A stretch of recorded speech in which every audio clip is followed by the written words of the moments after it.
What's up, everybody? Back to the show.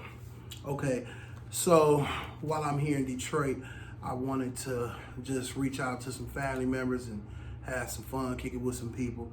So on today's show, we're gonna talk about depression and talk about trying to figure out how to deal with depression and deal with signs if you're getting ill and how to adjust and to deal with them. So what made me have this particular episode was my cousin Antonio, that's who's sitting next to me. I've seen him on Facebook and he was kind of going through some things mentally, and then we kind of figure out, me and my wife kind of figure out something was probably going on with him. So I reached out, and this is what brought us to this particular show today. So what's up, Antonio? What's up? So let me ask you something. What led you to figure out that you had, what made you go to the hospital? Because I know you said you was having headaches and stuff like that. So what made you go to the hospital? I think it happened around 2013. Mm-hmm. I was having headaches. I kept telling my mom, my dad, it was something Right. up there, but they couldn't figure out. None of the doctors couldn't find out what it was. Right. So it took about 4 doctors. The last doctor had found out. He just suggested that he did an MRI of the head, Mm-hmm. but he didn't see nothing. Right. So he came up to the conclusion that he had to do an MRI of the neck and the brain at the same time. Okay. So I was having MRIs back to back, and Right. that one, after he did that MRI of the neck and the brain, he saw the whole conclusion that was something on the bottom of my neck and brain, on the top of my neck and my brain, and said he had to do a surgery pronto, fast, like Wow. less about 4 to 5 weeks. Wow. That's crazy. That's crazy. So when they did the surgery, what was the diagnosis? That was called lesions. Lesions. It So could have started from birth, mm, and it got worse as I got older because I was having migraines. I remember you kept having headaches and stuff like that. I was having them every day. I was having, my hands was getting real numb sometimes. I'd sleep. I have mood swings, like snapping at people. I didn't want to be bothered by anyone. Like sometimes I didn't want to eat. Right, right.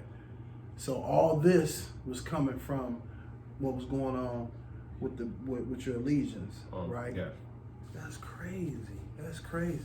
So did it lead up to? So that was a form. Would you consider yourself was being depressed? Yes. You know what I mean, in a sense. Yeah. And then he kind of considered that to being almost like cancer too. It's almost the same, like the same symptoms of brain cancer. Wow, that's crazy. Because a friend of our families, my wife's family, just died of cancer. She had a tumor. So that's what made me kind of think about you when I was when I wanted to see you and ask you about doing this. Because I know we noticed me and my wife, me personally, I noticed some things on Facebook, and I was like, dang, what's wrong with Cuz? What's going on with Cuz? And then we did talk a little bit while he was in the hospital and stuff, getting taken care of. But tell me about the symptoms of how you was feeling being depressed. Because I know you come from a long way now, as you was telling me. Now you more open to talk about it, about how you was feeling. Because that depression, if we don't know about it, it's hard for us to help or react to it. You know what I mean? Right. So what was your symptoms, and how did you kind of come to grips with the whole situation about being depressed? Like, I just wanted to just not be here no more.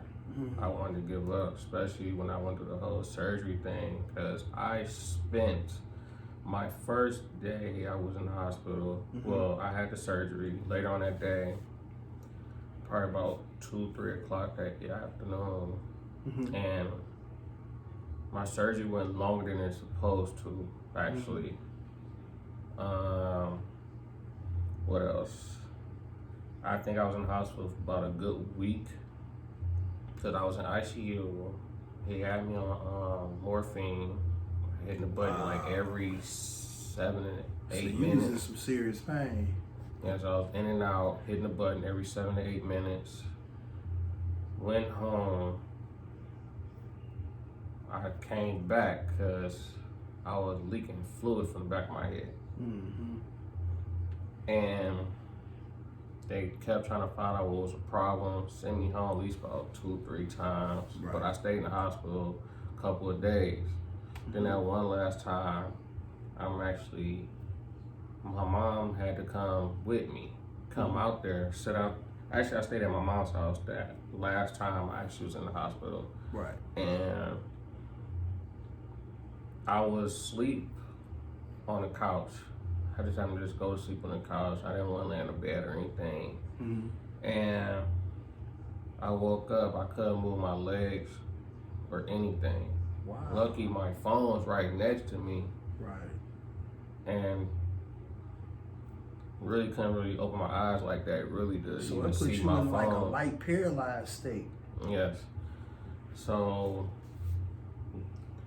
they called the paramedics, took me to the hospital, ended up taking me to receiving. That's what the hospital I was closer to. Mm-hmm. Then they ended up, I don't remember leaving from receiving, going to St. John Hospital. Right. At the time. And I think I didn't wake up to probably like the next following day, because that happened around, I think it was like a Sunday night going to Monday morning. Mm-hmm. And I believe I didn't wake up to probably like Monday. Wow. They had put me into a semi-coma. Right. For like a day and a half, because I was in so much pain. They had to put a drainage tube in my back. In your back? Yes. Mm.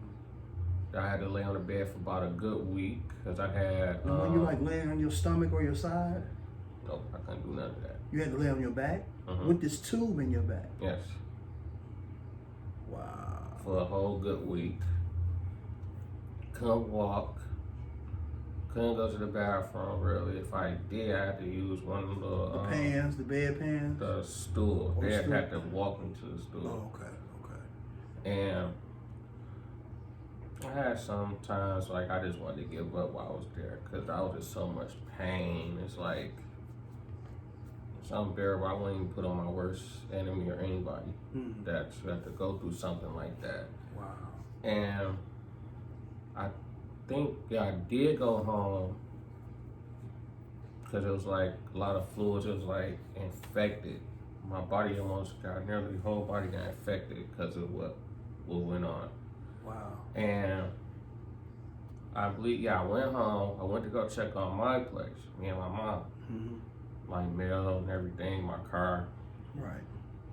And my neighbor thought I got in a bad car accident, because not a bad car accident, he thought I got in a motorcycle accident, because he always saw me on a motorcycle. Right, you did have a bike at that point. And she told him and stuff, but I wasn't really talking. I didn't want to talk to nobody, really. Right. So she was talking to him and stuff, like, no, telling the whole situation about everything, what happened with me. Because it took me about over a month just to come out there. She was going out there from time to time to check my mail and stuff, but I hadn't been out there in over a month. Okay. Back in 2015. And that was around August, the end of August. And that day, I didn't even come out. I wasn't even out the hospital 24 hours when I had to really go back, because I started draining a lot of fluid from the back of my head, like it was breaking through the stitches. Oh, man.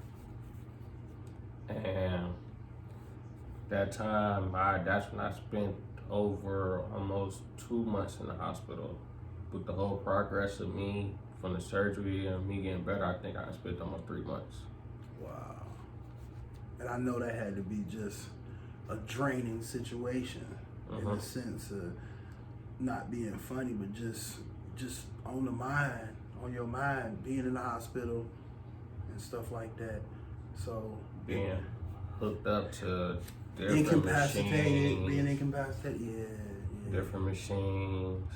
I couldn't eat without getting a shot in my stomach, because if I didn't get the shot in my stomach, I would throw up the food. all my food right back up. Like, left about So that 2 must have been minutes. some powerful medicine to make you not even hold any food down. And that's the reason why I couldn't hold no food down, because the skin grafting that they put in my head, my body rejected it. I was allergic to it. Okay. I'm gonna get further into that one. Reason why it took me a minute to find out, because the team, he was out of town doing some things, my regular doctor, and kept just going further and further. His team, worked with his team and everything. He'd come in town, had to leave right back out. Right. But the way mine was, it was now it's getting out further now, where people are starting to get what I had and are dying from it. Because my mom was telling me probably not too long ago, one of her coworkers, her nephew had it, and right when he took the MRI, he died right there. Passed away. And this is called lesions.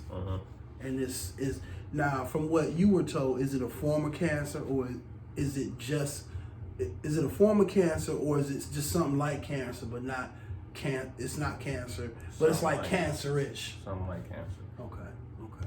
Wow. And that whole time I was in the hospital, I didn't know what to do. Kept talking to God like, I really don't want to be here. I don't.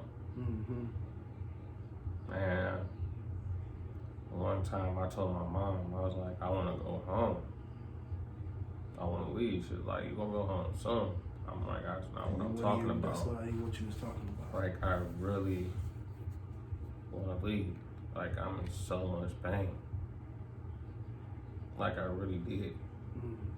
Because what I went through, I didn't think I was going to go through all that. I thought I was going to have just that surgery and just go home. Right. But as the surgery as this whole thing went on, it just got One like thing worse. after another. Yeah. And worse. That pain. So it's like, okay, how am I gonna get used to it? And then it's just that one time, Mom went home, they tried all this medication and tried to, I was in so much pain that one day. I was in my room, I came out of ICU. No better. That's what I thought. I really thought it wasn't gonna get no better. And I was in ICU, and it just like, okay, my mom went home, Auntie Frankie was there. And they both left at the same time. Right. And I went to sleep. But my mom called me, and she's like, you know what I want you to do? I want you to pray. I'm like, okay, I'll pray. So I prayed. And the nurse came in, she was like, you okay? I'm like, yes, I'm okay. Because I was just praying out loud. And just that morning, it was just like the sun was just so bright in my room. Right. Like, never been that bright. Wow. And I was just seeing like, and I heard a voice, but I couldn't pinpoint the voice that came to me. Right. Because I just woke straight up before my mom even went to work. Right. And I called her, and I'm like, I feel better. Like, I don't feel no pain or anything. I ordered breakfast. Because you got to understand, not to cut you off real quick, but we are a praying family. We believe in God, from both grandmothers to my grandmother on my mother's side to Betty Moore. And our family always went to church, so we always believe in the power of prayer. And we can get deep into that, but I truly believe that if she said that and the way that happened with the sun coming in, I can't believe that's nobody but God. For real. So that's just like, I'm choked up to even hear that, because we don't even know what be going on in our family members' lives. You know what I mean? I just knew something was going on, but we really don't even be knowing what's going on until we really reach out and just try to connect with one of our families. But you talking about you woke up and the sun was in your room, and you prayed that night. That's just gotta be a blessing in itself. I know he came in that night. Had to. Go ahead, bro. Finish telling me. And my mom was just talking to everyone. She really was talking to cousin Samantha, and Carolyn the whole time. And Sam, she was there for me, you know, while she was in California praying for me, saying that God doesn't want me right now. Right. He's still gonna have me here. Right. And that day of my surgery, my last surgery, my temperature went to 104.9.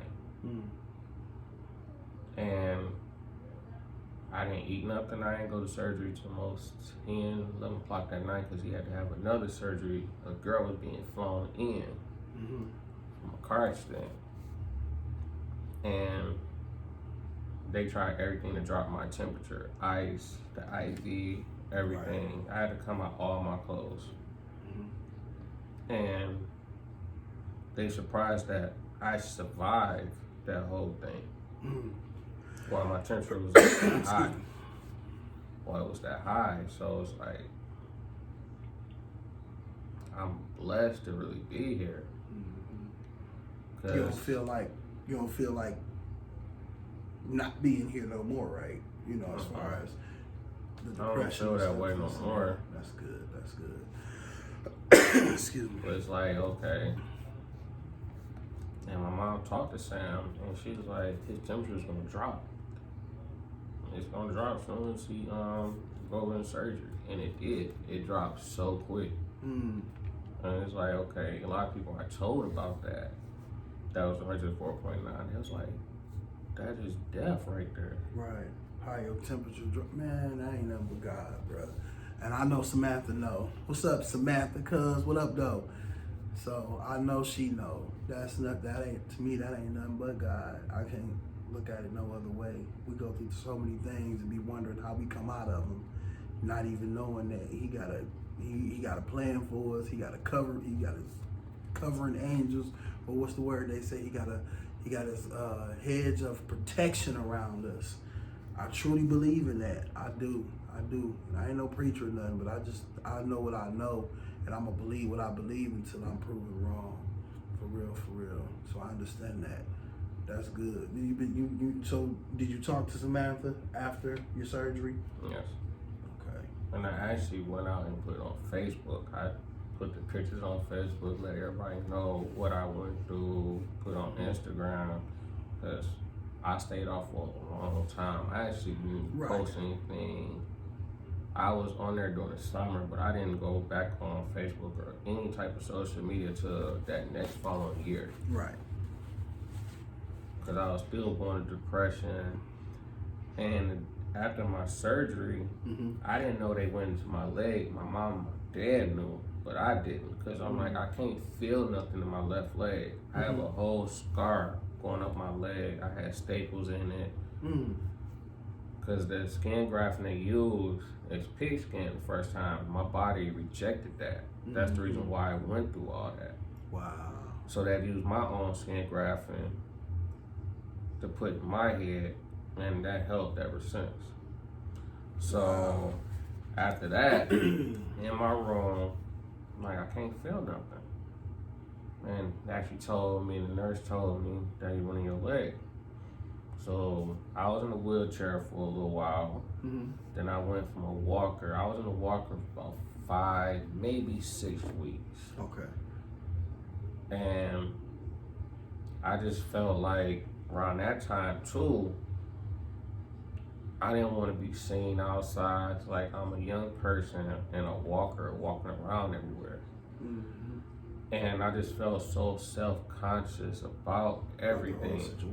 Like my head, I didn't care if it was warm outside. I tried everything to cover up the scar on my head. Because it was like, you know, you didn't know what certain people would say or just look at you. You have so much of judgment out here, and I always was told never to judge anyone. Of what they've been through or what they're going through right now. And because of public opinion. Because we value other people's opinion when we shouldn't. You know what I mean? That's what made me even do this show more so often, because I don't care what nobody think. I really don't. I don't care. I got a lot of people rooting for me. I got a few people rooting against me. It don't matter. I'm gonna do what I want to do, and I enjoy doing this. So I figured if it's something to talk about, let's talk about it. That depression ain't no joke. We didn't know whether, us on the outside looking in, when we don't reach out to family members, we don't know what's going on. You know what I mean? Me and you we talked while you was in the hospital. While you was in the hospital on the bed, so we talked. So I had a feeling what was going on, but after that, you just automatically think, well, they gonna be cool. You know, he gonna be all right. He gonna bounce back and come back out, this and that. But then we don't know once you gone from the hospital or once you out of sight, out of social media, because I remember you did say you was getting off social media for a minute, and then now here's where depression set in. Here's where you got to go back and forth to the hospital because you in so much pain and this and that, and we don't know these things. You know what I mean?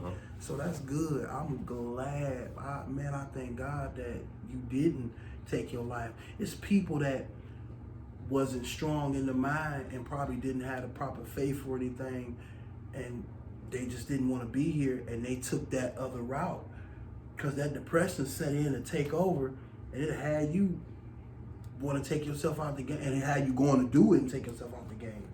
So I'm glad you did.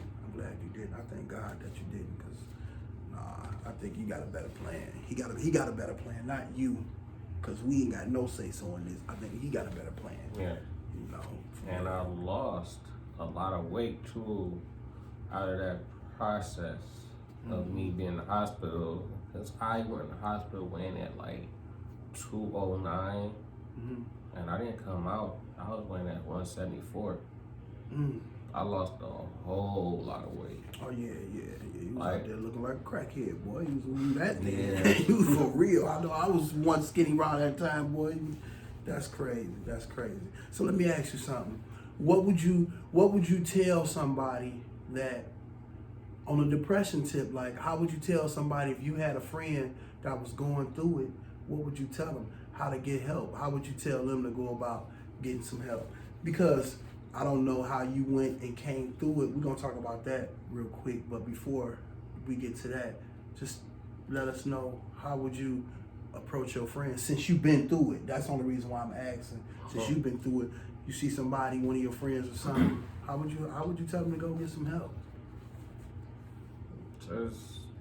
Actually, we just go get some help, try to talk about it to someone, whatever's going through, because the best thing to do is talk with someone, or you just write it down and try to do something that you like to do. Because a lot of times, around that time, I was still going through it, because I wasn't able to really drive like that.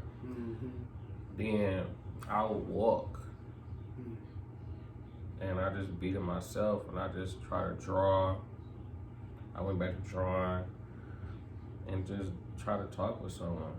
That's good that you came out of it. But sometimes you can't really talk to many people, because some people don't want to hear it, or they feel like you just crying about stuff. No, It's not that. Like, you know, you gonna have to need somebody to talk to about these things, because when you talk to people, you feel a whole lot better.